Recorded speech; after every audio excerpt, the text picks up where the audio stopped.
Всем привет! В этом видео я поделюсь с вами подборкой из 5 легких закусок на праздничный стол. Первыми приготовим закусочные рулетики из слоеного теста. Это блюдо из разряда вкусно, быстро и просто. 300 грамм шампиньонов моем, разрезаем пополам и нарезаем пластинками.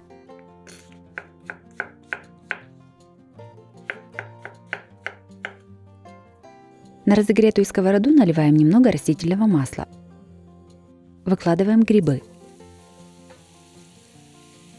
Жарим их на самом большом огне до испарения жидкости. Периодически перемешиваем. Лук разрезаем пополам и нарезаем полукольцами. Понадобится одна луковица среднего размера.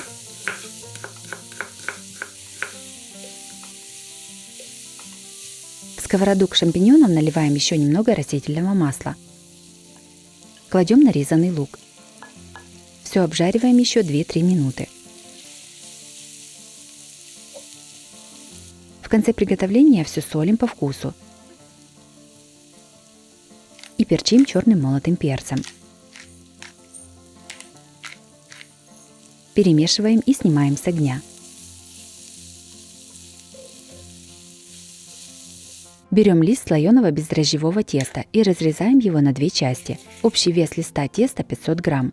Берем одну из частей теста и немного раскатываем его во все стороны.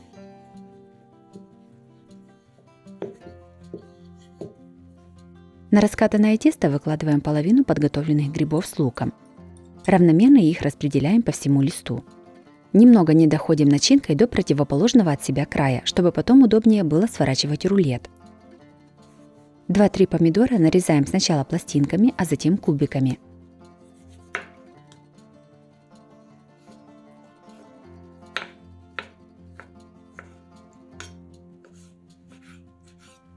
Половину нарезанных помидоров выкладываем на тесто, равномерно их распределяя. Нарезаем колечками оливки без косточек. Всего понадобится 1 банка оливок весом 400 грамм. Половину нарезанных оливок также равномерно выкладываем на тесто. 140 грамм сыра трем на крупной терке.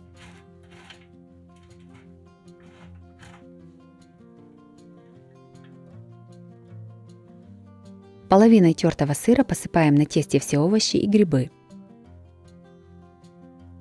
Все аккуратно сворачиваем в рулет.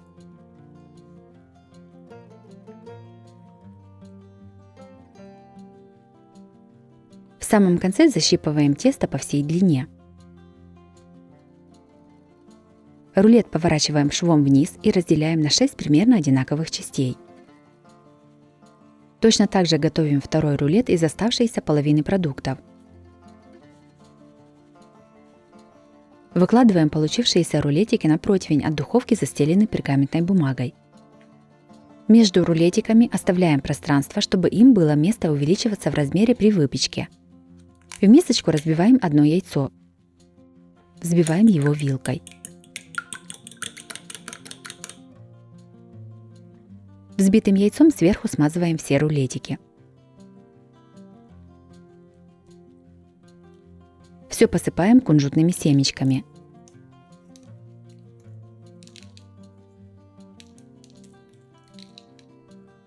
Рулеты ставим в духовку, разогретую до 180 градусов. Выпекаем примерно 30-35 минут.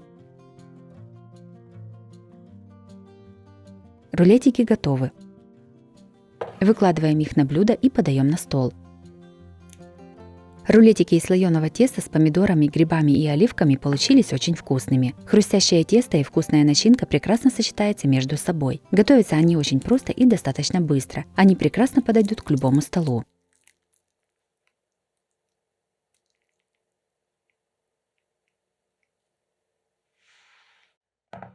Следующий приготовим закуску с красной рыбой в корзиночках. Готовится она максимально просто и быстро. Пучок укропа мелко нарезаем ножом. Берем 350 грамм сливочного сыра. Его можно заменить творожным сыром. Насыпаем к нему нарезанный укроп. Сюда же выдавливаем примерно 1 столовую ложку лимонного сока. Все перемешиваем до однородности.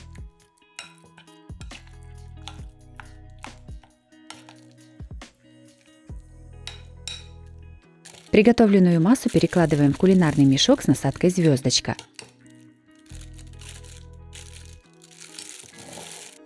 Отсаживаем крем в корзиночки. Я использую небольшие песочные корзиночки.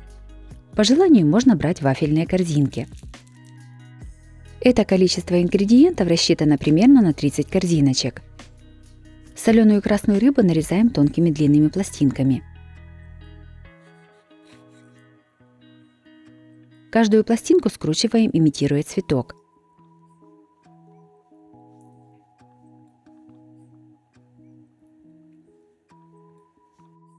Каждый скрученный цветок из рыбы разрезаем пополам.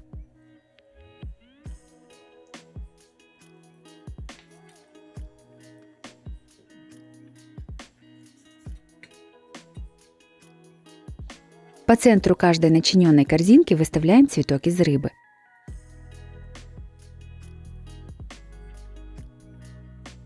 Половинку лимона разрезаем вдоль пополам. Лимон нарезаем пластинками.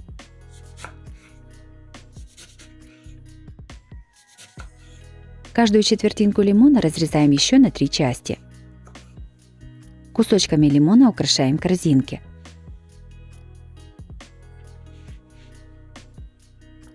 Также каждую корзинку украшаем маленькой веточкой укропа.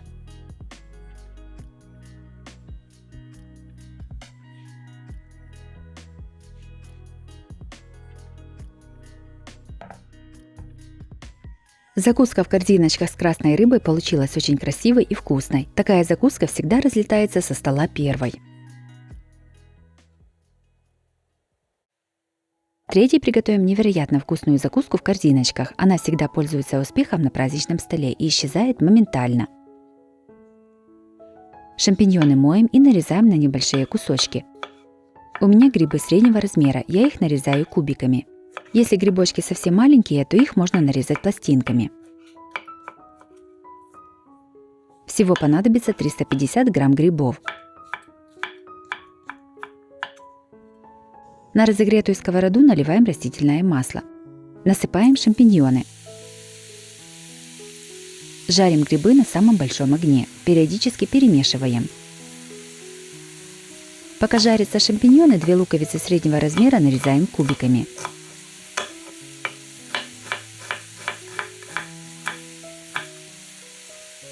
Вся лишняя жидкость от грибов уже испарилась. Добавляем к шампиньонам лук. Обжариваем лук с грибами до золотистости. Обжаренные грибы снимаем с огня и выкладываем на тарелку.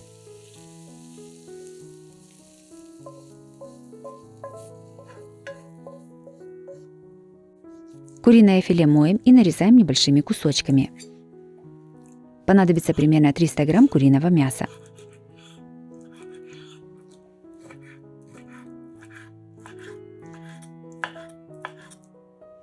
На горячую сковороду наливаем растительное масло. Выкладываем кусочки куриного филе. Обжариваем их на большом огне, периодически перемешиваем.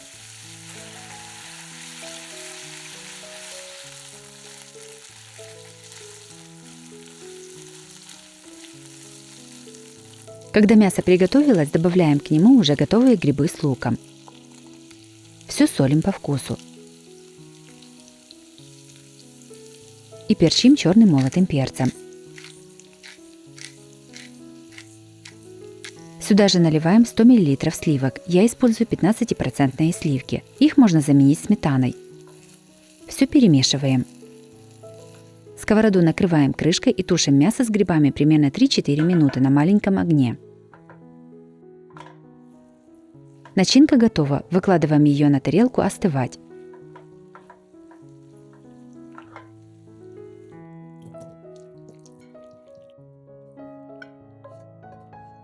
Приготовленной начинкой заполняем тарталетки.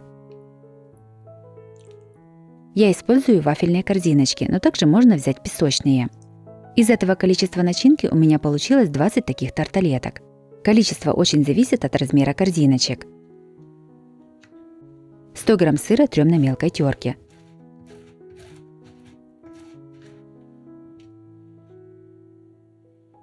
Каждую корзиночку аккуратно посыпаем сверху тертым сыром. Напишите в комментариях, а с чем бы вы сделали такую закуску. Я обязательно попробую ваши варианты. Все ставим в духовку, разогретую до 180 градусов. Запекаем примерно 5 минут, чтобы расплавился сыр. Готовые корзиночки с начинкой достаем из духовки и выставляем на блюдо. Сверху корзиночки украшаем листиками петрушки. Блюдо готово, подаем его на стол в теплом виде. Закуска корзиночки с начинкой из грибов и мяса получилась очень вкусной и сытной. Готовится несложно и прекрасно подойдет к любому столу. Такие тарталетки исчезают со стола первыми, это проверено.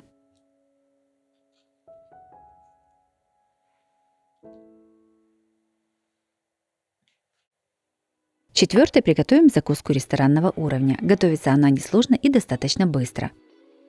Филе уже соленой сельди нарезаем более мелкими кусочками. Я предварительно селедку почистила от внутренностей и костей. Всего понадобится 2 соленые сельди. У яблока вырезаем серединку с семенами и нарезаем небольшими кусками. По желанию шкурку с яблока тоже можно срезать. Я не срезаю, так как яблоко у меня домашнее. Одну луковицу среднего размера тоже нарезаем кусками. 2 вареных яйца нарезаем произвольными кусками.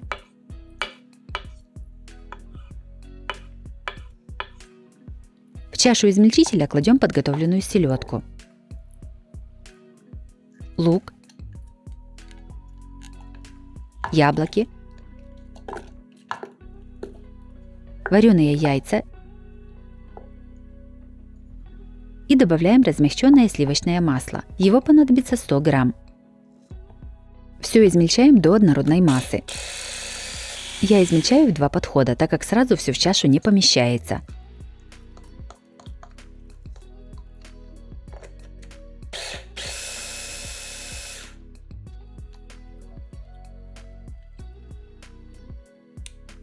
Измельченную массу немного перчим черным молотым перцем.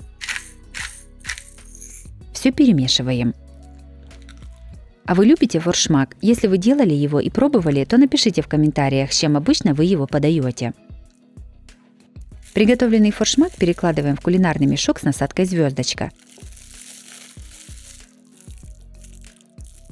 Начинкой заполняем тарталетки. Я использую песочные корзиночки. Этого количества начинки мне хватило на 40 тарталеток. Форшмак для корзиночек можно приготовить заранее и хранить в холодильнике 1-2 дня, что очень удобно для праздников. Сверху тарталетки украшаем мидиями. Я взяла мидии в масле, их понадобится примерно 400 грамм. Также тарталетки украшаем соленым крекером в форме кренделька. На каждую корзиночку кладем немного зелени. Я взяла петрушку. Закуска готова, можно подавать на стол. Закуска в корзиночках с форшмаком и мидиями получилась очень вкусной и красивой. Она прекрасно подойдет на любой праздничный стол. Готовится очень просто и продукты все доступные. Следующим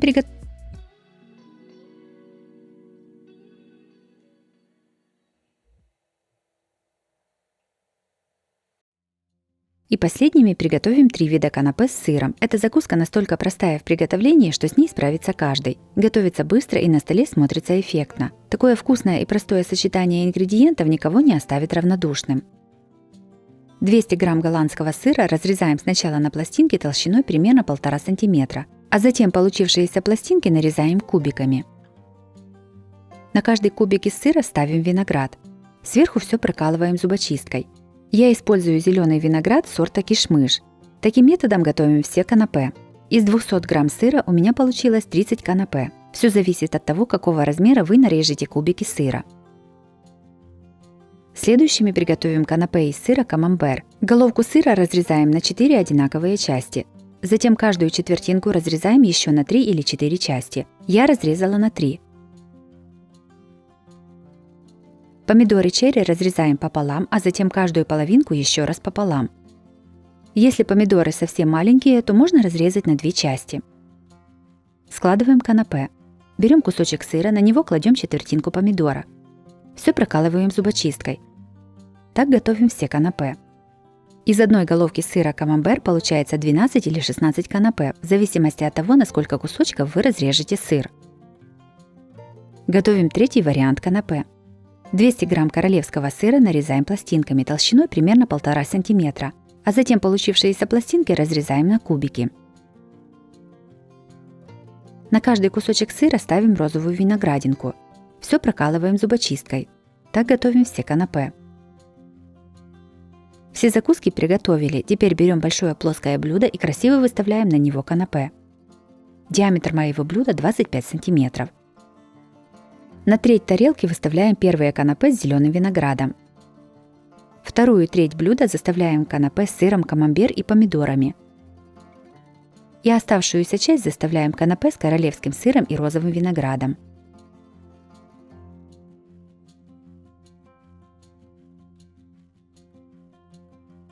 Тарелка сырных канапе получилась яркой и красивой, каждый вид закуски вкусный по-своему. Виноград прекрасно сочетается с любым видом сыра, так же, как и помидоры. Такие канапе всегда смотрятся нарядно и празднично, а готовятся очень быстро и легко. Смело можете их готовить на праздничный стол и радовать гостей такой вкусной закуской.